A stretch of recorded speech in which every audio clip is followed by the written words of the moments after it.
Bautista to the line, moves provisional pole. Brilliant lap from Alvaro Bautista, a 1 minute 31.567. He was up after the first sector. It looked like the lap was going away from him in the middle two sectors, but he's made up ground brilliantly and pips Toprak Razgatlioglu by 11 thousandths of a second. Still more hot laps to come from the likes of Razgatlioglu and Ray. So far so good for Alvaro Bautista. He's got a 10th of a second faster still in his second lap of this stint, but it's Razgatlioglu and Ray in the second half of the lap now who are the men to watch. Yeah, and for Bautista, he had traffic in that final sector, so there's still margin for him to find, including Rain, about 3/10 of a second in sector 2.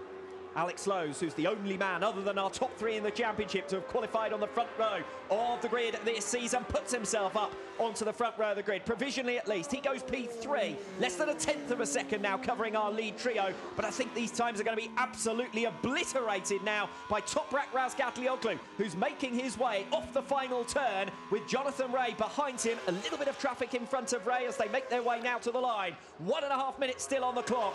Razgatlioglu to strike on Bautista. 1 minute 31.277, and Jonathan Ray has gone sub 1 minute 31 for a new pole lap by a third of a second over Razgatlioglu. Outstanding from Jonathan Ray. Yeah, it was good that Ray was able to collect his thoughts after that moment and still set a fast time on his next run. You can see Bautista now just about to start his final lap. It's all gone away from him in sector 3 on this lap, but time for one more lap.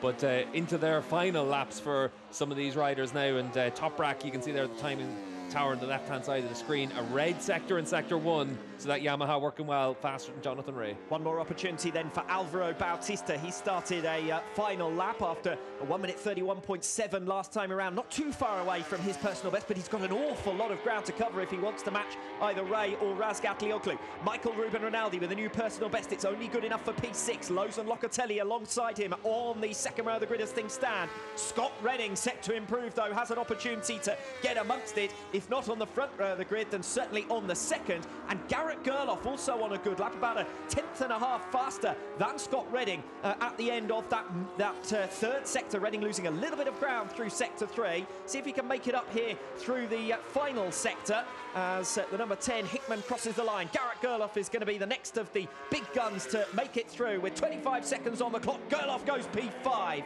Locatelli and Rinaldi still with an opportunity to depose him. Watch out for Xavi Vierque as well. He's all the way down in 13th position as things stand. Moments now until the checkered flag falls. Andrea Locatelli will get another lap out of this if he wants it. He wasn't too far off improving there. Another 1 minute 31.7 for Locatelli, who snakes under braking in towards turn 1 to start his final lap.